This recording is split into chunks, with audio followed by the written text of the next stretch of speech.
हाँ तो चलिए फ्रेंड्स, देखते हैं मैथ और साइंस के क्वेश्चन को फटाफट आंसर के हम लोग मिलाते हैं। ठीक है, तो चलिए 31 नंबर का क्वेश्चन है। निम्नलिखित प्रश्नों के उत्तर देने के लिए सही और सबसे उपयुक्त विकल्प कौन सा है। ठीक है, तो इसमें देख लीजिए, पहला है जो 31 का क्वेश्चन है, किसी बहुलक की शीर्ष भी किनारों ई और फलकों एफ की संख्याएं क्रमशः 10, 15 और x है, तब 3x-12 का मान है। तो इसका आंसर हो जाएगा फ्रेंड्स 9। ठीक है, चलिए अगला प्रश्न है। अगला प्रश्न आपकी स्क्रीन पे है friends. P cube X plus P square कोष्ट में X minus Y minus P कोष्ट में X plus Z minus Z के गुणनखंडों में से एक गुणनखंड है। इसका आंसर हो जाएगा P square X minus P Y minus Z. अगला प्रश्न है, यदि 8 अंकीय संख्या 9471 एक्स 9y2 72 से विभाज्य है तो निम्नलिखित में से कौन सा कथन सत्य नहीं है। तो इसका आंसर हो जाएगा फ्रेंड्स विकल्प नंबर 4, x बराबर 9 और y बराबर 5 आंसर होगा आपका। ठीक है, अगला प्रश्न है, कोई दुकानदार एक वस्तु को अपने अंकित मूल्य पर 28% की छूट देकर 324 पर बेचता है। वस्तु का क्रय मूल्य 300 है। यदि उस वस्तु को उसने उसी अंकित मूल्य पर 18% की छूट देकर बेचे तो उसका लाभ प्रतिशत क्या होगा। इसका आंसर आ जाएगा फ्रेंड्स 23%। अगला प्रश्न है, खाली स्थान है द्वारा अवधारणा को स्कीमा के रूप में नामांकित किया गया है। कौन? जीन पियाजे। अगला प्रश्न है 36, त्रिभुज पी क्यू आर में कोण P बराबर 55 अंश और क्यू आर 18 सेंटीमीटर है। निम्नलिखित स्थितियों में किसमें त्रिभुज पी क्यू आर एक अधिक कोण विषमबाहु त्रिभुज हो सकता है। तो विकल्प नंबर 3 आपका सही हो जाएगा, कोण R बराबर 15 और P R greater than 18 centimetre. अगला प्रश्न है फ्रेंड्स, एक विद्यार्थी को प्रश्नता पर निम्नलिखित समस्या हल करने को दी गई। अगर एक शहर की जनसंख्या 28,000 से घटकर 26,500 हो गई है तो जनसंख्या के घटने की प्रतिशतता ज्ञात कीजिए। उसने निम्नलिखित हल किया, प्रारंभिक संख्या बराबर 28,000, नई संख्या बराबर 26,500। तो ये बच्चे ने ये तरीका अपनाया सॉल्व करने का। तो इसका आंसर हो जाएगा दूसरा, विद्यार्थी परिसरता की अवधारणा को समझने में सक्षम है परंतु वह यह समझ पाने में समर्थ नहीं है कि किस राशि की परिसरता ज्ञात करनी है। अगला प्रश्न है 38 प्रश्न है फ्रेंड्स, किसी समलंब चतुर्भुज की समांतर भुजाएं 11 सेमी और 25 सेमी है और उसके बीच की दूरी 12 सेमी है। इसका क्षेत्रफल उस आयत के क्षेत्रफल के बराबर है। उसकी भुजा 3 संबंधित 2 के अनुपात में है। तो उस आयत का परिमाप सेंटीमीटर में क्या होगा? 60 सेंटीमीटर। प्रश्न नंबर जो इसका आंसर हो जाएगा चौथा। ठीक है, अगला प्रश्न आते हैं, प्रश्न संख्या 39, यक्स कामा वाई के साथ व्युत्क्रमानुपाती विचरण करता है। जब x बराबर 3.5 है तब y बराबर 2.4 है। जब x बराबर 5.6 है तब y का मान क्या हो जाएगा? 1.5, यानी इसका आंसर 3 हो जाएगा।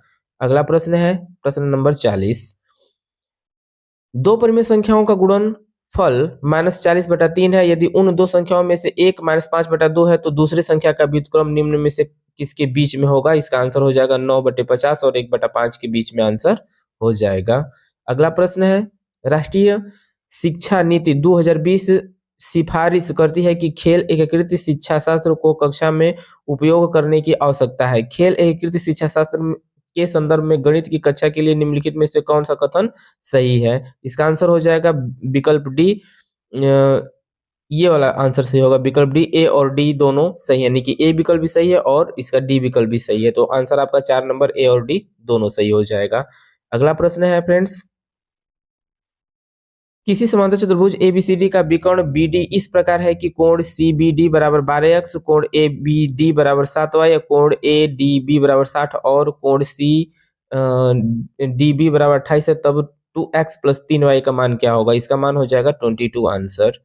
अगला प्रश्न है, निम्नलिखित में से कौन सा गणित अधिगम के आकलन का आयाम नहीं है? तो इसके गणित आकलन का जो आयाम है वो संप्रेषण नहीं है, क्योंकि गणितीय तर्क कर सकते हैं, प्रतिमान पैटर्न का यूज कर सकते हैं और गणित के प्रति रुझान होगा तभी तो आप गणित सीख सकते हैं, जिसका आंसर हो जाएगा संप्रेषण।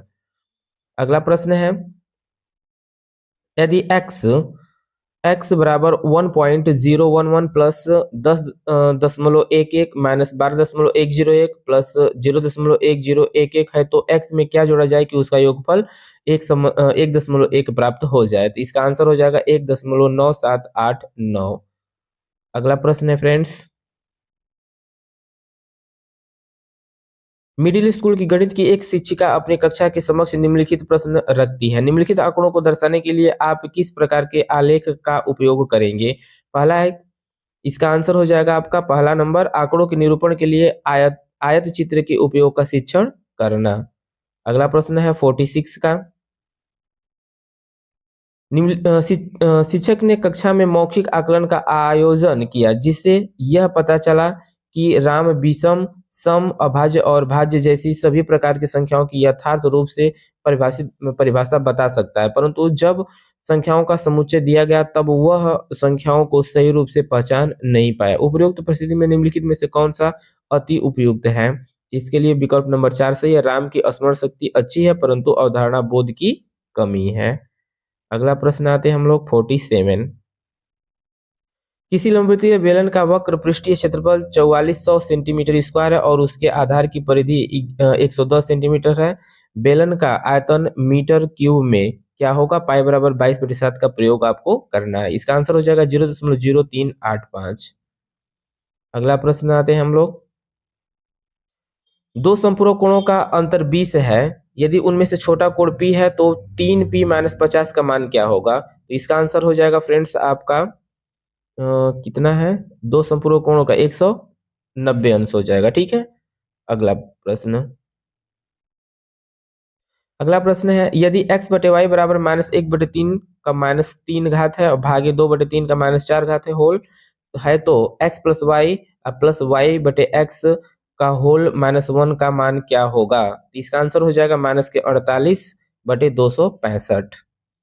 अगला प्रश्न है फ्रेंड्स 50वां, यदि a बराबर -2x² प्लस 12x, b बराबर 11 - 8x प्लस 3x², c बराबर 17 - 4x² और d बराबर x² - x - 3 है, तो a b plus c minus d में x² और x के गुणांक का योग क्या हो जाएगा? तो इसका आंसर हो जाएगा नंबर 4 1। अगला प्रश्न है प्रश्न नंबर 51, एक विद्यार्थी ने परिमेय संख्या के निम्नलिखित गुणधर्मों की सूची बनाई, इनमें से कौन सा से सही है? इसमें से ए और सी दोनों सही, यानी ए विकल्प भी सही है आपका और सी भी विकल्प सही है, तो इसका आंसर दूसरा वाला हो जाएगा आपका एक और सी। प्रश्न नंबर 52, त्रिभुज एबीसी और डीईएफ में कोण बी बराबर 90 है, बीसी बराबर 8 सेंटीमीटर है, कोण ए बराबर 40 है, डीई 8 सेंटीमीटर है, सीएफ 40 और सी कोण ई बराबर 90 है, तब निम्न कथनों में से कौन सा कथन सत्य है? इसका आंसर हो जाएगा एक नंबर, त्रिभुज एबीसी सर्वांगसम है त्रिभुज एफ ई डी के और एंगल एस से ये सही है। इसका आंसर हो जाएगा विकल्प नंबर 1 आपका। अगला प्रश्न है, अगला प्रश्न फ्रेंड्स 53 नंबर्स, गणित एक सोचने का तरीका है क्योंकि यह विद्यार्थियों को, इसका आंसर हो जाएगा फ्रेंड्स विकल्प नंबर 4 ए और सी सही है। ए विकल्प, यह विद्यार्थियों को साक्ष्यों एवं प्रतिमानों के निरीक्षण में व्यस्त संलग्न रखने के लिए अवसर प्रदान करता है और सी नंबर है, विद्यार्थी विभिन्न नई समस्याओं का समाधान करने के लिए उपयुक्त युक्तियों का उपयोग करते हैं, तो इसके लिए विकल्प नंबर 4 आपका सही हो जाएगा, ए और सी दोनों। अगला प्रश्न है, तीन संख्याएं 2 संबंधित 3 संबंधित 4 के अनुपात में है और उनके घनों का योग 33,957 है, इन तीनों संख्याओं का योग क्या होगा? ठीक है, तीनों संख्याओं का योग हो जाएगा 63 आंसर आपका। अगला प्रश्न है 55 का, तीन क्रमागत पूर्णांक इस प्रकार है कि जब उन्हें बढ़ते हुए क्रम में लिया जाता है और क्रमशः 3, 5 तथा 2 से गुणा करके जोड़ा जाता है तो योगफल 99 प्राप्त होता है। आरंभिक पहले तथा तीसरे पूर्णांकों का योग क्या होगा? इन पहले और तीसरे का जो पूर्णांक होगा इसका योग हो जाएगा आपका 20। विकल्प नंबर 4 आपका सही है। अगला प्रश्न है 56, निम्न सारणी में से किसी डिब्बे में रखे गए विभिन्न फलों की संख्याओं को दर्शाया गया है। ठीक है, विभिन्न फलों की संख्याओं को दर्शाया गया है, तो ये जो विभिन्न फल हैं आपको देख सकते हैं, आम है 44, सेब है 56, संतरे हैं 42, अमरूद है 30, अनार है 38। ठीक है, इस उपयुक्त आंकड़ों को एक पाई चार्ट बनाया जाता है तो इस त्रिज्यखंड का कोण क्या होगा जो सेवों को दर्शाता है, तो इसका आंसर हो जाएगा 96। अगला प्रश्न है फ्रेंड्स, ऊपर से खुला हुआ एक ऊपर से खुला हुआ एक बक्सा 3 सेमी मोटी लकड़ी का बना है। इसकी बाह्य लंबाई चौड़ाई तथा ऊंचाई क्रमशः 1.48 मीटर, 1.16 मीटर और 83 सेंटीमीटर है। आधार बराबर लंबाई गुणित चौड़ाई इसी आंतरिक सतहों पर 150 प्रति मीटर स्क्वायर की दर से पेंट कराने की लागत क्या हो जाएगी, इसका आंसर आ जाएगा 839.1 फ्रेंड्स। अगला प्रश्न है 58, यदि आंकड़ों 30, 8, 7, 3, 17, 15, 21, 24, 29, 23 का माध्यक x है और इन आंकड़ों में से 3 को 33 से तथा 8 को 18 से प्रतिस्थापित करने पर प्राप्त आंकड़ों का माध्यक यदि y है तो y और x का अंतर कितना हो जाएगा, इसका आंसर आ जाएगा क्वेश्चन नंबर 58 का आंसर होगा 4 नंबर 3। अगला प्रश्न 59, कक्षा 6 की एक गणित की शिक्षिका ने अपने विद्यार्थियों के समक्ष निम्नलिखित प्रश्न रखा। प्रातःकालीन सैर में 3 व्यक्ति एक साथ चलना प्रारंभ करते हैं। उनके कदमों की लंबाई क्रमशः 70 सेंटीमीटर, 85 सेंटीमीटर और 95 सेंटीमीटर है। इनमें से प्रत्येक न्यूनतम कितनी दूरी चलने के लिए वही दूरी पूरे कदमों में तय कर सकें। निम्नलिखित में से कौन से अवधारणा दिए गए प्रश्नों को हल करने के लिए आवश्यक होगी, तो इसका आंसर हो जाएगा 3 लघुत्तम समापवर्तक लस की अवधारणा। अगला प्रश्न है क्वेश्चन नंबर 60 है, गणित की कक्षा में दृष्टिबाधित विद्यार्थियों के लिए निम्नलिखित अधिगम शिक्षण संसाधनों LTR में से कौन सा सबसे ज्यादा उपयुक्त है, तो इसमें से कौन सा उपयुक्त है फ्रेंड्स, तो इसमें हो जाएगा आपका ये स्प्रेड शीट भी होगा, नहीं इसमें ये टेलर गिनतारा हो जाएगा और आपका कंप्यूटर हो जाएगा। विकल्प नंबर 4 आपका सही है। अगला प्रश्न आते हैं हम लोग अगले प्रश्न पर। अब साइंस का क्वेश्चन फ्रेंड्स यहाँ से आ गया। ठीक है, साइंस को हम लोग देख लेते हैं कौन कौन सा आपका सही है। 61 है, निम्नलिखित में से कौन सा पादप रोग व्याधि बीमारी जीवाणु द्वारा होते हैं, तो केवल ये आपका सिस्टम टैंकर है, सिट्रस टैंकर आपका हो जाएगा, तो विकल्प नंबर केवल बी सही है। अगला प्रश्न है 62, सही कथन कथनों को पहचान करना है इसमें। ठीक है, तो सही कथनों की पहचान करना है तो इसका आंसर हो जाएगा आपका 2, केवल एक सही है तथ्य एक अवलोकन है जिसे समयोपरि बारंबार सही पाया गया है। अगला प्रश्न है 63 में देखते हैं फ्रेंड्स, उस समुच्चय को ढूंढिए जो कि कॉलम ए में पादप का उनके द्वारा प्रदर्शित अलैंगिक जनन की विधि के साथ सही प्रकार से सुनिश्चित करता है। इसका आंसर आपका हो जाएगा विकल्प नंबर 2 आपका सही हो जाएगा। ए 4 से करेगा, बी फर्स्ट से, सी सेकेंड से और डी थर्ड से। अगला प्रश्न है प्रश्न नंबर 64,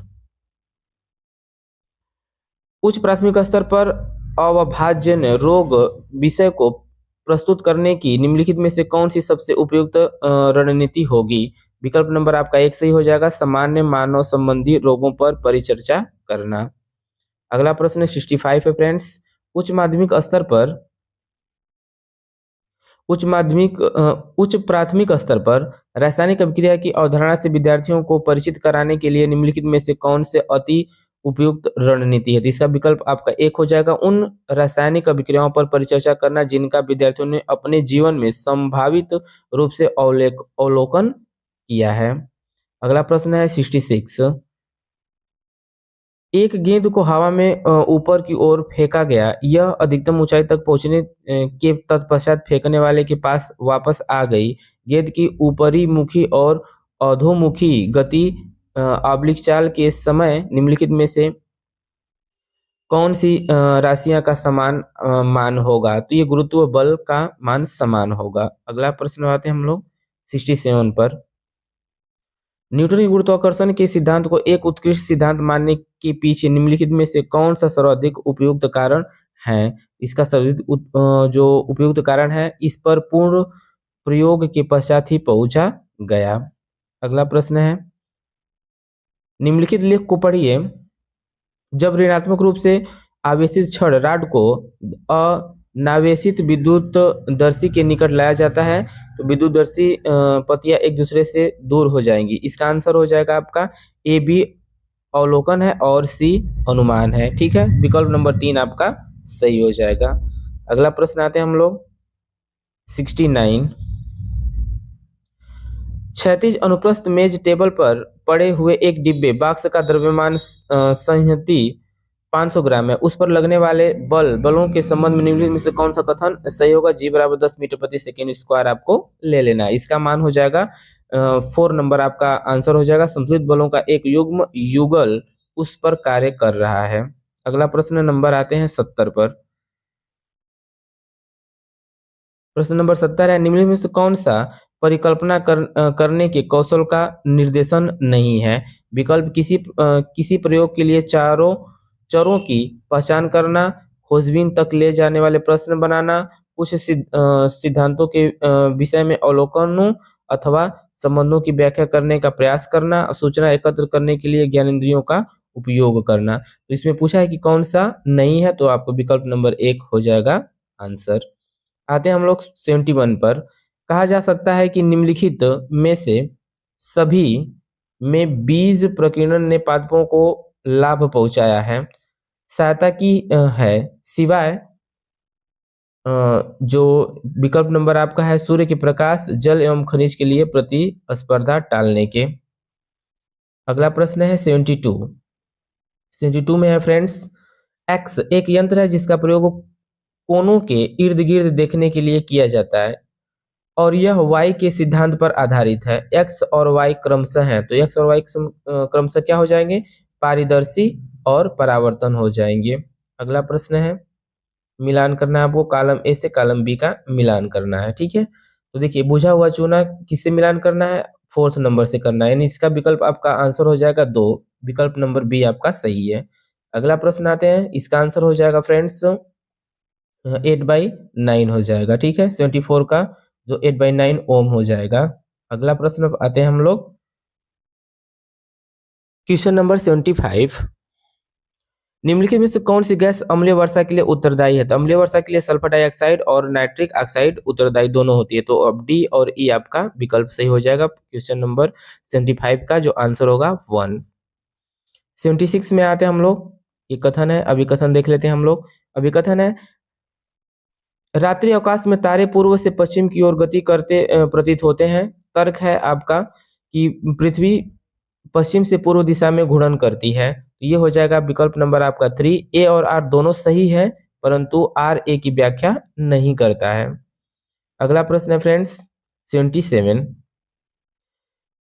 निम्नलिखित में से पादप पौधे सूक्ष्म पोषकों के समुच्चय लघु मात्राओं में पादपों द्वारा अपेक्षित पोषक की पहचान कीजिए। तो जिंक जस्ता है और लौ और मैग्नीज है। आंसर आपका विकल्प नंबर 1 सही हो जाएगा। 78 में आते हैं हम लोग फ्रेंड्स, देखते हैं। निम्नलिखित अनुच्छेद को ध्यानपूर्वक पढ़िए तथा उस विकल्प का चयन कीजिए जो कि सही प्रकार से दिए गए क्रम में रिक्त स्थानों को भरें। ध्वनि कंपन द्वारा उत्पन्न होती है तथा भिन्न भिन्न वाद्य यंत्रों के विशिष्ट कंपमान भाग होते हैं। एक्स में ध्वनि तानित तारों द्वारा उत्पन्न होती है। वाई में 3 झिल्ली है जो कंपन करती है तथा जेड में ध्वनि उत्पन्न करने वाला कंपन भाग वायु स्तंभ कालम है। इसका आंसर हो जाएगा फ्रेंड्स नंबर 4, गिटार, तबला और शहनाई, क्योंकि इस तीनों में तार होता है जिसमें कंपन होते हैं। अगला प्रश्न है, एक शिक्षिका अपने कक्षा 6 के विद्यार्थियों को शरीर में गति पाठ पढ़ाते समय निम्नलिखित प्रतिबिंब दिखाती है। जल यात्रा करती नाव, तैरती मछली और एक उड़ता हवाई जहाज। वह तत्पश्चात विद्यार्थियों को प्रतिबिंबों की आकृति एवं गति के प्रकार को प्रतिबिंबित करने के लिए कहती है। उत्तर देने के लिए विद्यार्थी द्वारा निम्न में से किनको संभावित रूप से नियोजित किया जाएगा? इसका आंसर ए और बी दोनों हो जाएगा। ठीक है, कौन? ए यानी वर्गीकरण और बी जो आपका हो जाएगा अवलोकन। ठीक है, तो आपका विकल्प नंबर बी सही है, दूसरा नंबर। प्रश्न नंबर 80। निम्नलिखित में से सही कथनों की पहचान कीजिए। सामान्यतः अधातु जल के साथ अभिक्रिया नहीं करते हैं और दूसरा है सामान्यतः अधातु अम्लों के साथ अभिक्रिया नहीं करते हैं। तो ए और बी दोनों आपका विकल्प क्या है? सही है। आते हैं अगले प्रश्न 81 पर। एक्स और वाई गाढ़े काले द्रव हैं जिनका प्रयोग सड़कों को पक्का करने के लिए किया जा सकता है। एक्स पेट्रोलियम से व्युत्पन्न है तथा वाई कोयले से व्युत्पन्न है। निम्नलिखित में से कौन सा कथन एक्स और वाई हो सकता है? तो इसका आंसर हो जाएगा बिटुमेल कोल तार। विकल्प नंबर बी आपका सही है। 82 में आते हैं हम लोग फ्रेंड्स। 82 में देखते हैं यहाँ पर, नीचे दिए गए परीक्षण सामग्री पर विचार कीजिए तथा निम्नलिखित को सुमेल कीजिए। इसको सुमेल कर लेना है, ठीक है। तो सुमेल करना है, इसका विकल्प नंबर 4 आपका सही हो जाएगा। मिलते हुए युग्मों का सरलता से अनुमान लगाया जा सकता है। अगला प्रश्न आते हैं 83। 83 में है फ्रेंड्स, सूखी हुई किशमिश को जब कुछ समय के लिए सादे जल में छोड़ दिया जाए तो वह परासरण के कारण फूल जाती है। तर्क है, पादप कोशिका में वर्णात्मक रूप से परागम्य कोशिका झिल्ली होती है। इसका विकल्प हो जाएगा विकल्प नंबर 2। ए और आर दोनों सही है और आर ए की सही व्याख्या करता है। अगला प्रश्न है 84। 84 में है कि एक पिंड को रैखिक संवेग p तथा द्रव्यमान सहनति m है, गतिज ऊर्जा क्या होगी? विकल्प नंबर 4 इसका सही हो जाएगा p²/2m। अगला प्रश्न 85 है फ्रेंड्स। निम्नलिखित में से कौन सा से कथन सही है? उर्वरकों से मृदा में मृत जीवाणुओं की संख्या में वृद्धि हो जाती है और विकल्प नंबर आपका दूसरा सही है। खाद की अपेक्षा उर्वरक पोषकों के संबंधों में अधिक समृद्ध होते हैं। अगला प्रश्न है 86। 86 का देख लेते हैं आंसर क्या होगा। निम्नलिखित कथनों को ध्यानपूर्वक पढ़े तथा सही विकल्प का चयन कीजिए। यस1 है, रेयान एक संश्लिष्ट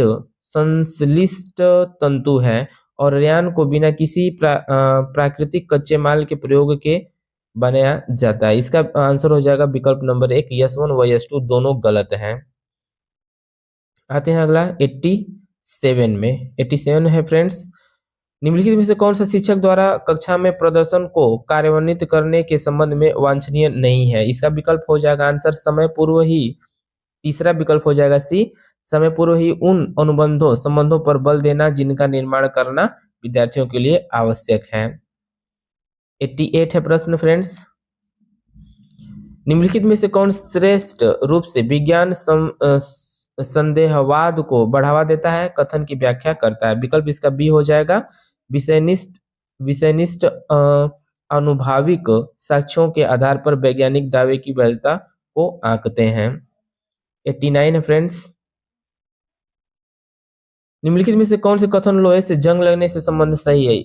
इसका आंसर हो जाएगा आपका ए, यह लौह लोहे के ऑक्सीजन से बीच रासायनिक अभिक्रिया को शामिल करता है।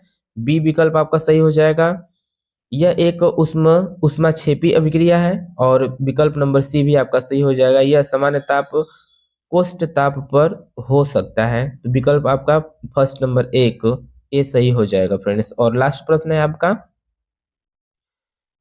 निम्नलिखित में से उन जंतुओं का समुच्चय कौन सा है जो सभी बाह्य निषेचन को दर्शाते हैं? मेढक, मछली और स्टारफिश। विकल्प नंबर ए आपका सही हो जाएगा। तो ये रहा फ्रेंड्स मैथ और साइंस का आंसर की। कितना आपका आंसर सही हुआ कमेंट में जरूर बताएं। मिलते हैं नेक्स्ट वीडियो में, तब तक के लिए बाय बाय।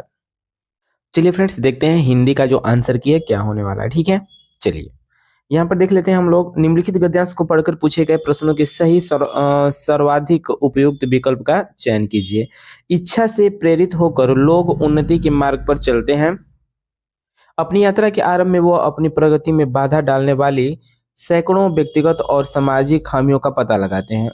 उन आदिवासियों ने सुख प्राप्त करने की अपनी सहज इच्छा से प्रेरित होकर भी इन खामियों के खिलाफ संघर्ष किया। हालांकि प्रगति प्राप्त करने के लिए कोई व्यवस्थित तरीका उपलब्ध न होने के कारण वे बहुत कमजोर थे। मानव अस्तित्व त्रिपक्षीय है, भौतिक, मानसिक और आध्यात्मिक। अपनी यात्रा के प्रारंभिक चरण में सुदूर अतीत के अंधेरे युग में मानव ने अकेले भौतिक और मानसिक क्षेत्रों में प्रगति की। मानव संरचना में रूपांतरण परिवर्तन अब भी हो रहे हैं और भविष्य में भी होंगे। मनुष्य भविष्य में ऐसे उल्लेखनीय परिवर्तनों से गुजरेगा जो आज के लोगों के लिए लगभग अपरिचित होंगे। हम यह नहीं कह सकते कि उन आरंभिक मनुष्यों ने वास्तव में कोई महत्वपूर्ण आध्यात्मिक प्रगति की थी। हालांकि उन्होंने जो भी उन्नति की वह किसी भी तरह से महत्वहीन नहीं थी। अब आते हैं हम लोग विकल्प फ्रेंड्स, देख लेते हैं विकल्प यहाँ पर। विकल्प है पहला वाला, गद्यांश के आधार पर कहा जा सकता है कि परिवर्तन तीव्र गति से होते हैं, परिवर्तन महत्वपूर्ण नहीं होते हैं, परिवर्तन मानव जीवन का सत्य है, परिवर्तन अपरिपक्वता को दर्शाते हैं। तो विकल्प नंबर तीसरा आपका सही हो जाएगा, परिवर्तन मानव जीवन का सत्य है। प्रश्न नंबर दूसरा है, विशेषण विशेष्य का उदाहरण नहीं है, तो आध्यात्मिक दुनिया ये तो है, रूपांतरण परिवर्तन इसका भी है, अंधेरे युग ये भी है, और आपका विकल्प हो जाएगा नहीं के लिए है तो मानव अस्तित्व। अध्यात्म शब्द में इक प्रत्यय लगाने पर शब्द बनेगा, यहाँ पर आप देख सकते हैं आध्यात्मिक यहाँ पर लिखा हुआ है फ्रेंड्स, ठीक है, यहाँ से आपको चेक कर लेना है, कोई दिक्कत नहीं है। तो आपका आंसर हो जाएगा विकल्प नंबर 4 सही है। नेक्स्ट क्वेश्चन है 94, देख लेते हैं। उन्नति प्राप्त करने के लिए आवश्यक है कि मनुष्य संघर्षरत रहे और विद्रोह करे, गलत बात है, ठीक है। अपनी खूबियों को जान ले, अपनी कमियों को जान ले, सही बात है, अपने कमियों को जान ले, विकल्प नंबर 4 आपका सही हो जाएगा। प्रगति प्राप्त करने का व्यवस्थित तरीका किसके पास नहीं था? आदि मानव के पास नहीं था। प्रश्न नंबर 96 है, मानव के कौन से 3 पक्ष है? तो भौतिक, मानसिक और आध्यात्मिक है। अगला प्रश्न है, प्रयोग संभव है, तो इक जो आपका प्रत्यय हो जाएगा और अ उपसर्ग हो जाएगा। अगला प्रश्न है, आदिमानव ने क्षेत्र में प्रगति की परंतु क्षेत्र में प्रगति नहीं की, तो आध्यात्मिक में उसने प्रगति किया था और भौतिक में उन्होंने प्रगति नहीं किया, तो विकल्प नंबर बी आपका सही हो जाएगा। इस कविता को पढ़ना है और नीचे पूछे गए प्रश्नों का उत्तर देना है। कट गया है शीश पर, ये शीश है झुका नहीं, राही उसी का नाम है जो राह में रुका नहीं। एक दिन प्रकाश होता है कितना भी अंधकार हो, सत्य की विजय सदा असत्य की हार हो। सच्चाई साथ में रहे कैसा भी अपना अंत हो, सत्य की विजय सदा असत्य की हार हो। तो आइए अच्छे विकल्प को हम लोग सिलेक्ट करते हैं। 100 नंबर पर क्वेश्चन है क्या? समूह से भिन्न शब्द युग्म है, तो भिन्न शब्द युग्म कौन से? हार और बिहार है, इसमें नहीं है। अंधकार का प्रतीक नहीं है, तो अंधकार का प्रतीक समाधान नहीं है। कविता में पर सर्वाधिक बल दिया गया है, किस पर? सत्य पर सर्वाधिक बल दिया गया है। कविता के अनुसार राही की विशेषता है, तो कविता के अनुसार ये दोनों प्रश्न का आंसर हो सकता है फ्रेंड्स। हर तरह के मार्ग पर चलते रहना और हर परिस्थिति में कार्यरत रहना, जो भी सुटेबल हो आप उसको समझ लीजिएगा। इस कविता का मुख्य स्वर है देशभक्ति, तमस, ओम और श्रृंगार। तो इस कविता का जो मुख्य उद्देश्य क्या है? देशभक्ति है, ठीक है। स्वर क्या है? देशभक्ति है। कविता के अनुसार किसी भी स्थिति में स्वाभिमान बना रखना चाहिए, विकल्प नंबर आपका सही हो जाएगा। 106 नंबर है फ्रेंड्स, मीडिया स्तर पर अध्यापन करने वाली अध्यापक एक पाठ्य सामग्री छोटी कहानी पठन के लिए देती है और कहती है कि सत्ता एक न्याय के दृष्टिकोण से इस पाठ्य सामग्री के अर्थ व विचारों पर चर्चा करो। अध्यापक अपने शिक्षार्थियों में किसका विकास करने की चेष्टा कर रहा है? तो आपका आंसर हो जाएगा समालोचनात्मक भाषा का विकास करने की चेष्टा कर रहा है। अगला प्रश्न है, अंतर्भाषिक पहचान क्या है? तो आपका विकल्प नंबर दूसरा से हो जाएगा, शिक्षार्थी के निर्णय कुछ तो सहजात भाषा में और कुछ लक्ष्य भाषा में समान होते हैं।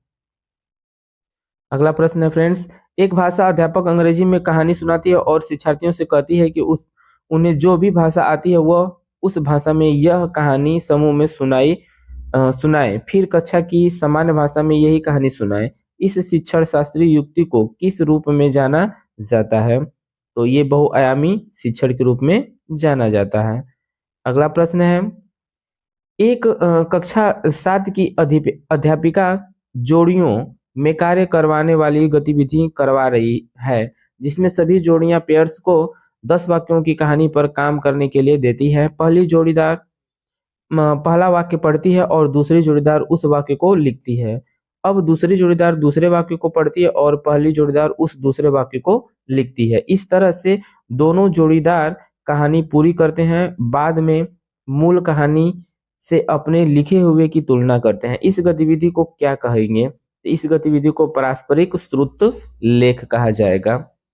प्रश्न नंबर 110 है फ्रेंड्स, एक विद्यार्थी किसी विशिष्ट जानकारी प्राप्त करने के लिए समाचार पत्र से समाचार पढ़ती है, इस पठन को क्या कहेंगे? तो इस पठन को बारीकी से पठन के बारे में जाना जाएगा।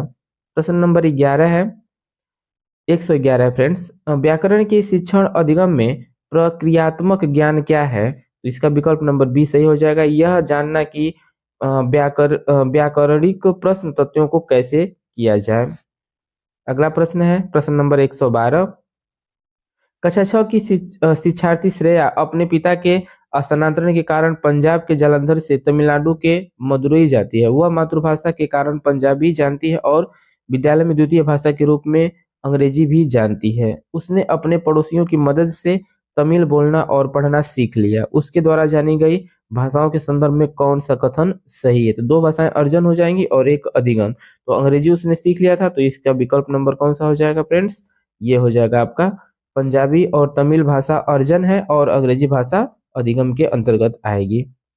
अगला प्रश्न है, समुदाय में बोली जा रही मलयालम इसी स्थान में दूसरों के द्वारा बोली जा रही मलयालम से थोड़ी सी भिन्न है। विशेष समुदाय द्वारा जो बोली जा रही मलयालम को किस रूप में जाना जाता है? तो इसका आंसर हो जाएगा विकल्प नंबर 3, मलयालम की क्षेत्रीय बोली है। अगला प्रश्न है, त्रिभाषा सूत्र के बारे में कौन सा कथन सत्य है? तो इसके लिए तीसरा जो आपका विकल्प सत्य है, मातृभाषा, घर की भाषा, क्षेत्रीय भाषा प्रथम भाषा के रूप में। 115 नंबर का क्वेश्चन है, नीचे दिए गए अधिगम कार्य शिक्षार्थियों को भिन्न भिन्न समूहों में करने के लिए दिया गया। पता लगाएं कि शब्द संपदा के अधिगम की इस गतिविधि को किस रूप में जाना जाएगा? तो इसका आंसर हो जाएगा थीम आधारित शब्दावली के रूप में जाना जाएगा। प्रश्न नंबर 116 है, शिक्षण की वह विधि जिसमें अध्यापक और चार विद्यार्थी विभिन्न भूमिकाओं के साथ एक सहयोगात्मक अधिगम समूह का गठन करते हैं। पाठ्य पुस्तक की विषय वस्तु पर संवाद किया जाता है जिससे समीपस्थ विकास का क्षेत्र सृजित होता है और परिणामतः पठन बोध में सुधार होता है। इस विधि को कहेंगे पारस्परिक शिक्षण विधि। अगला प्रश्न है फ्रेंड्स 117 नंबर, वह भाषा क्या है जिसका प्रयोग हम दिन प्रतिदिन के लिए आमने सामने की अंतःक्रिया के लिए करते हैं? तो ये हो जाएगा बुनियादी भाषा, बुनियादी अंतर्वैयक्तिक संप्रेषण कौशल। प्रश्न नंबर आते हैं हम लोग 118 पर, उपचारात्मक शिक्षण किसे कहते हैं? तो इसका आंसर हो जाएगा आंसर विकल्प नंबर 4, उन शिक्षार्थियों और अध्यापकों के लिए जिन्हें अपने शिक्षण अधिगम युक्तियों को समझाने और बदलने सुधार लाने की जरूरत है। प्रश्न नंबर 119 है, निम्नलिखित में से कौन सा संकेत भाषा के बारे में सही नहीं है? तो इसका विकल्प नंबर 4 हो जाएगा कि संकेत भाषा की व्याकरण नहीं होती है। अगला प्रश्न 120 है, निम्नलिखित में से कौन सा विस्तृत पठन का उद्देश्य नहीं है? आनंद के लिए पठन, सराहना बोध के लिए पठन। तो विकल्प नंबर बी आपका सही हो जाएगा। तो ये रहा फ्रेंड्स हिंदी का जो आंसर की कितना सही हुआ आप कमेंट करके जरूर बताएं। मिलते हैं नेक्स्ट वीडियो में, तब तक के लिए नमस्कार।